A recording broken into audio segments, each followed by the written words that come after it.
This is my review and plot description of The Ritual, a movie I haven't seen and know nothing about, based simply on the movie poster as sent to me by my friend Dan Freeman, who thought it would be a good idea to do such a thing. Paul Rudd, Viggo Mortensen, Kevin Spacey, and John Turturro star in The Ritual, a bleak homage follow-up sequel of sorts to 2011's Liam Neeson survival horror film The Grey, about a group of oil men stranded in Alaska after their plane crashes, leaving them to fight both wolves and each other, all while being terrorized by the Grey itself, which might be referring to the sort of dim light they have up there, hence the title. The Ritual is a redemption story that follows the four now grown-up children of the oil men who died in the Grey as they set off into the Alaskan wastes to find the bodies of their fathers, and hopefully to each kill a wolf. Their goal, just to be clear, and stated at the outset, in a group voiceover of an email chain the men share, is to find and bury their fathers while also killing a wolf to bury alongside them in a sacred ceremony of closure that they come to call the Ritual. Things, of course, go poorly right from the start. In an eerie bit of déjà vu, their plane crashes into the Alaskan wilderness, just like their father's plane. To their shock, horror, and then eventual gratitude, however, the men discover that they've crashed not only into the awful Grey area their fathers crashed, but directly into their father's crashed plane. Which leads to the now famous catchphrase from Kevin Spacey, uttered as the four men are sifting through the wreckage of their plane, as Spacey lifts a rusty old plane wing from the snow and says, "Guys, this isn't our plane wing," which leads Viggo Mortensen into the second most memorable line in the film, "We fucking crashed into our own daddy's crashed fucking plane. Fuck." And then to the third most memorable line from Paul Rudd, "What are the odds of that kind of daddy crash plane thing?" And to the fourth from John Turturro, which makes better sense when you learn, as I did, that his part was meant to be played by Jeff Goldblum. There aren't odds for that. I mean, sure, mathematically, I could tell you the odds are 17.2 billion to something approaching zero. But this is life, not math. This is one, not zero. And of course, the reason Jeff Goldblum isn't in The Ritual as one of the four sons is that he was in the original The Grey with Liam Neeson, and was a coward, and died in that movie very early on, and which film he regrets making because he didn't come off well. Or, as he says, "I didn't seem very Goldblummy in that one."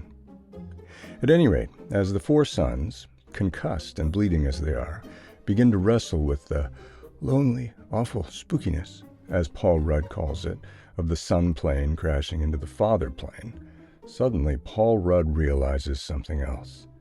"Guys," he says, "this is actually perfect." To which Viggo Mortensen spits blood and says, "What the fuck are you talking about, cowboy? We crashed into our daddy's fucking plane. How is that perfect?" "Exactly," Paul Rudd says. But he whispers it in such a way that you don't think anyone else heard it, because it's so very, very, very windy in this Grey. But they did hear it, you realize, as Kevin Spacey says, "No, guys, he's right. We couldn't have crashed into anything better." Whereupon John Turturro tries to mutter the following comic PG-13 line, as only Jeff Goldblum could. "Well, I don't know about that. We could have crashed into Dolly Parton's chest."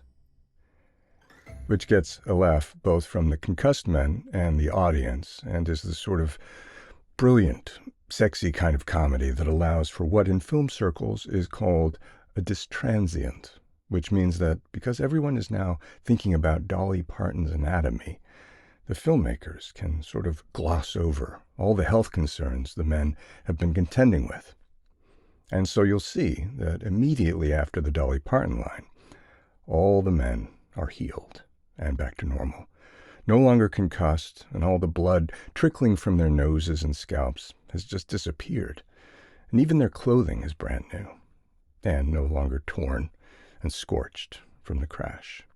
This to avoid any long, boring scene where they have to tend to their wounds or change into new clothes. And allows them to get concussed again later on and have facial bleeds, and also means that we can track their progress following the plane crash by means of their increasingly damaged outfits. Before setting off to find the bodies of their fathers, they begin to put on their backpacks awkwardly to show how unprepared they are, even to put on a backpack, let alone survive the same miserable gray their fathers didn't.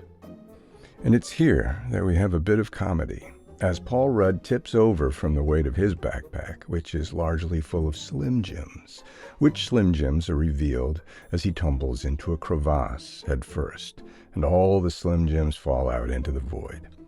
All this while Viggo Mortensen goes sliding hundreds of yards along an ice patch due the heft of his backpack, which is full of grain alcohol, before they all head out deeper into the gray, just as their fathers did.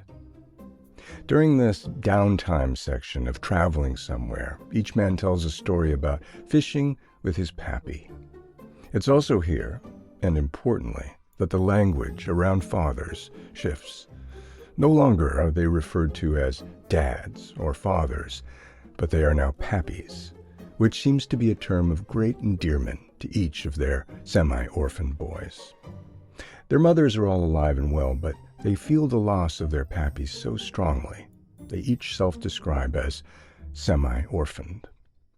One time, long ago, before I became a semi-orphan, my pappy took me fishing along the old canal. Paul Rudd's pappy reminiscence begins. I remember the first time my pappy took me fishing, Viggo Mortensen says. Threw me in the fucking ocean and drove away. Was it a car? Paul Rudd asks. But Viggo ignores him. Threw me in the fucking ocean with nothing but a hook in my hand. He put the hook in your hand? Like you were bait? Paul Rudd says. Viggo ignores this too. In fact, he ignores Paul Rudd for the rest of the film, which actually proves very satisfying and has become, in retrospect, one of my favorite parts of the film. That's how he taught me how to fish for shark, Viggo concludes. Good thing you went last, John Turturro says, and it's really his best delivery of a Jeff Goldblum line in the film, because the other men's stories about fishing with their pappies turned out to be quite mild when compared to Viggo's pretty intense one. Now, at this point, all four men are shivering, and strangely, perhaps because of the length of this sequence about fishing with their pappies, they are all soaking wet. And so they decide to set up Ice Station Zebra, Camp 1, as they call it. They make a fire using a combination of icicles and snow and a chemical that only Jeff Goldblum could have invented called Snow Spark, that allows you to set fire to anything frozen. I'm glad you invented Snow Spark, bro, Paul Rudd says to John Turturro, but I wish you could have done something about the color. Because the firelight from the snow and ice blazing along due to the magic of Snow Spark is not cheery and warm and yellow and gold and red, but the eerie, luminescent purple of a black light. And it's here that a kind of giggle fit overtakes the soaking wet men, as the only thing they can see of each other in the very black-lit gray is their glowing white teeth.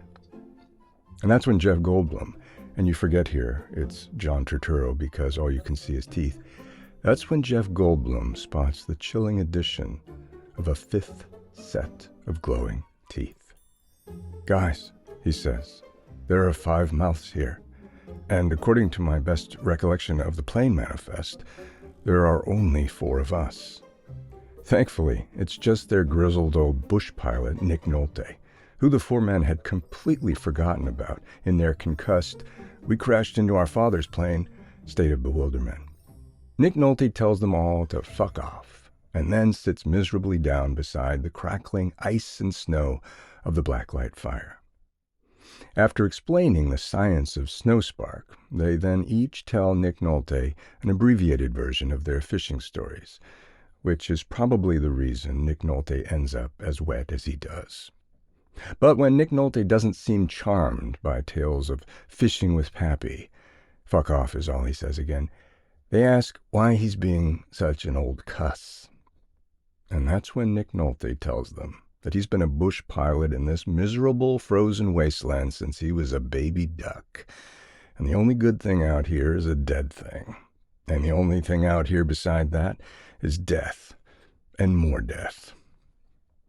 On that foreshadowing note, they go to bed. And when they wake up, Nick Nolte is mysteriously gone, which prompts Paul Rudd to reveal a secret. Guys, he says, I didn't want to say because I didn't understand it, but I checked his pulse at the crash site. Our pilot's neck pulse? And there wasn't one. Our pilot died in the crash. Which prompts John Turturro to confess, Guys, I didn't want to confess this to you last night, but that wasn't our pilot. That was Max Amsterdam. He was the pilot of our Pappy's plane. He died in that crash 20 years ago. I know his widow. She plays tennis with my friend Albert. Hating all this mumbo-jumbo crap, Viggo Mortensen heads off on his own into the by now very grievous gray. You guys can sit here and chit-chat like a couple of boozers down at Highballs, he says, but I got a pappy to find and a wolf to behead, 'cause I mean to complete this, the ritual, or die trying. Chasing, the three men follow Viggo Mortensen up and ever up until John Turturro reveals to the group that Viggo is actually taking them up K7, one of the tallest mountains in Alaska without an official name. It's actually much taller than McKinley, John Turturro says. But they only found that out later after they made such a fuss about McKinley being the tallest. But there's a federal law called the Loophole Law that means if Alaska officially doesn't name K7, then K7 doesn't actually exist, and Alaska can continue to say McKinley is the tallest. Is that what they did with K7? Paul Rudd asks. But they did fucking name it, Kevin Spacey interrupts. Otherwise, how in the world would we be calling it K7? Jeff John Goldblum Turturro tells Kevin Spacey that K7 is a geologic designation, which means it's not on any real map, just on the handmade maps of geologists and oil men and the few crazy hermits that live up here. The maps of our pappies, Kevin Spacey says, none too happy. Pappy mappy, Paul Rudd chirps, all too happy. Which is what Paul Rudd is, in fact. Very simply and essentially and enthusiastically, Paul Rudd is nothing but all too happy. Yet this news becomes increasingly painful to the men, especially Kevin Spacey, who finally breaks down, saying, We're hiking up the tallest mountain in Alaska, which means we're hiking up the tallest mountain in the world. A mountain that has no name and doesn't exist except on children's crayon maps. Which means, gentlemen, we aren't anywhere anymore. Which means we aren't anyone anymore. How can we find someone somewhere when we ourselves are four no-ones in one nowhere? It's a staggering bit of ghostly philosophy that only Kevin Spacey could deliver. Just then, Viggo Mortensen disappears into a pitch-gray snowstorm. Now, at this point, we are 2 hours into this epic sequel of sons searching for pappies, and you really do get the feeling that time is running out. At the top of the mountain, which is really quite sharp, it's like a needle up there, and in fact, John Turturro catches a snow moth, which he then pins on the summit needle like a butterfly in a butterfly collection. They stop for the night. Ice Station 0, Camp 2, they call it. There's no sign of Viggo since he disappeared into the snowstorm. Just as they're realizing how fatally long Viggo has been gone, suddenly he shows up. And he's frozen, almost to death.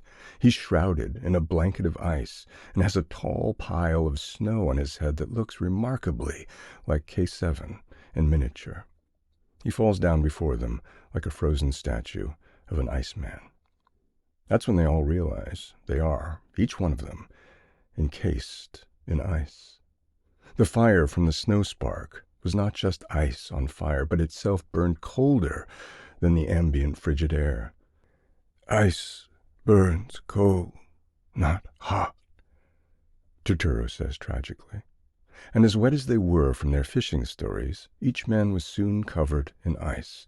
So then, one by miserable one, they topple into each other like glass ornaments. Clink, clink, clink, and then fall over like buildings made of ice cubes. They lay together like this, the four men, the four boys, the four frozen bros, only their eyes capable of life, darting this way and that. And that's when the four ghostly faces of their pappies appear overhead. "Happy Pappy," Paul Rudd says. "Crappy Pappy," Viggo Mortensen says. "Snappy Pappy," Kevin Spacey says. And then after a while, John Turturro says it too. But not only are the pappies not ghosts, but they have long hair and great mountain beards and are wearing polar bear skins because they never died. They've lived in this gray wasteland for the last 20 years, surviving only on snow and ice and every cold thing. "Howdy, son," each of the pappies says. And then Jeff Goldblum, John Turturro's cowardly pappy, who we gathered during Turturro's fishing story had been working on Snowspark at the time of his death, and which work had been brought to fruition by John Turturro just in the nick of time. Jeff Goldblum says, "Proud of you for taking us to the end of the line with Snowspark." And even as he's saying this, he's squeezing out long streamers of the petroleum-based Snowspark over the four fallen suns. And then the four old pappies, with four old matches, set their four frozen boys alight. And the movie ends with them giggling at the sight of their glowing white teeth in the black light of their burning suns. And as we fade out, seeing less and less of their smiling white teeth in the very black of the gray, a fifth set of teeth arrives. And it's Nick Nolte, we realize, the dead pilot. And he says, "Now it's time." And Liam Neeson says, "For what?" And Nick Nolte says, "The ritual." And the movie ends, and everyone is crying. And it's a 5-star movie for me.